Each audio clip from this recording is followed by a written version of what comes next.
നമസ്കാരം, ഞാൻ നിങ്ങളുടെ അലക്സാണ്. നന്നായി കഴുകി വാരിയെടുത്ത മഞ്ഞൾ ഒരു പാത്രത്തിൽ, ഒരു കലമോ നമ്മുടെ ഉപയോഗത്തിന് ആവശ്യമായ ഒരു പാത്രം മഞ്ഞൾ അതിലേക്ക് മാറ്റുക. തുടർന്ന് മഞ്ഞളിൻ്റെ ഒപ്പം വെള്ളം ഒഴിച്ച് നമ്മൾ അടുപ്പിൻ്റെ മുകളിൽ വെച്ച ശേഷം നന്നായി തീ കത്തിക്കുക. ആദ്യം കുറച്ച് സമയം നല്ലതുപോലെ തീ കത്തണം. കലം നമ്മൾ മൂടി കൊണ്ട് അടയ്ക്കുന്ന കാര്യം മറക്കരുത്. ഇതിപ്പോൾ പാകമാകുവാൻ എടുത്ത സമയമെന്ന് പറയുന്നത് ഇന്ന് രാവിലെ 8:26 നമ്മളിത് അടുപ്പിൽ കയറ്റി വെച്ചു. 9:53 ഇത് അടുപ്പിൽ നിന്ന് വാങ്ങിയത്. ഏകദേശം 1 മണിക്കൂർ 27 മിനിറ്റായി. ശരാശരി 1 മണിക്കൂറിൽ കുറയാത്ത സമയം ആവശ്യമായി വരും. ശേഷം ഇത് വാങ്ങി ഇതിൽ വെള്ളം ഉണ്ടെങ്കിൽ അത് ഊറ്റിക്കളയുക.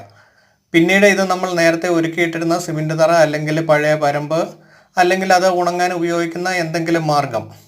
പിന്നീട് ഇത് കലത്തിൽ നിന്ന് കുടഞ്ഞിട്ട ശേഷം നന്നായി നിരത്തിയിട്ട് വെയിലത്ത് ഉണങ്ങിയെടുക്കുക. ഇതിൻ്റെ ബാക്കി ഭാഗം അടുത്ത വീഡിയോയിൽ വിശദമായിട്ട് പറയാം. ഈ വീഡിയോ നിങ്ങൾക്ക് ഇഷ്ടമായെന്ന് കരുതട്ടെ. കാഴ്ചകൾ അവസാനിക്കുന്നില്ല. കാഴ്ചകളുടെ ലോകത്തിലേക്ക് വീണ്ടും വരാം.